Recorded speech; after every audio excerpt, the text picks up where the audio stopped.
Dobrodošli u Gradsku pržionicu.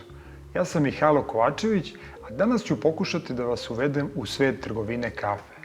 Obzirom da je ova tema vrlo kompleksna, često i za same učesnike na berzi, pokušat ću u ovom našem današnjem druženju da vam objasnim okvire berzanskog trgovanja kafe. Naime, kafa je druga sirovina po redu koja se trguje na berzi odmah posle nafte, pa je samim tim i zainteresovanost ne samo distributera, već i velikih investicionih kompanija zaista ogromna. Za početak je bitno da znamo da se arabika prikazuje na njujorškoj berzi, dok se robusta prikazuje na londonskoj berzi. Cena arabike i robuste na ovim berzama je izražena u dolarima po libri, a da bi našu priču prilagodili nama, potrebno je da taj broj pomnožimo sa 22,04 kako bi dobili cenu u dolarima po toni.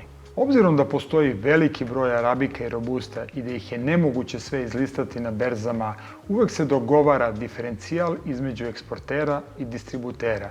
Diferencijal je zapravo razlika koja može biti pozitivna, ali i negativna.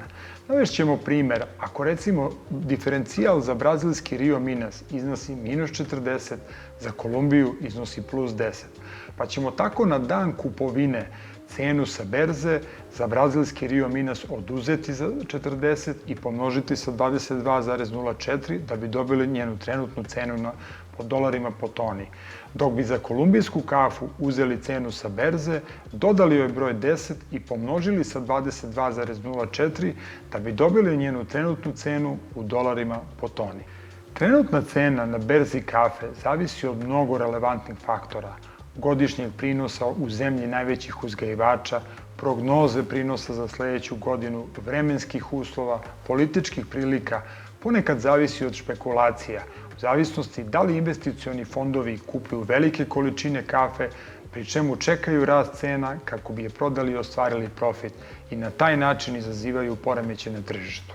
Uobičajena trgovina velikih kupaca svodi se na podelu rizika tako što polovinu svoje godišnje potrošnje kupuju kroz spot ili trenutnu cenu kafe, dok drugu polovinu svoje godišnje potrošnje kupuju kroz futurese, odnosno pretpostavljenu cenu u narednim mesecima. Na taj način smanjuju rizik ukoliko dolazi do manjih oscilacija na tržištu, a svojim klijentima mogu da garantuju konstantnu cenu na nivou godine.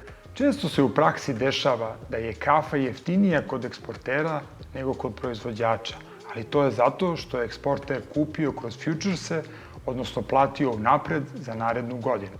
Cenu kafe višestruko uvećavaju zavisni troškovi, poput transporta, akcize, carine, poreza, skladištenja, stvari koje nemaju mnogo veze sa kafom. U osnovi, proizvođač zavisi od vremenskih uslova, dok svi drugi uživaoci kafe zavise od mnogo drugih relevantnih faktora. Nadam se da sam vam barem malo približio ovo berzansko poslovanje kafom, jer kafa je, kao što smo rekli, druga sirovina s kojom se trguje na svetskim berzama, pa je samim tim i njen uticaj ogroman na svetsku ekonomiju. I ovog puta ću vas pozdraviti dobro poznatim sloganom: izbori se za ukus i probaj pržioničar kafu. A vi nam napišite u komentarima koju biste temu volili da vidite i mi ćemo je obraditi u narednim emisijama.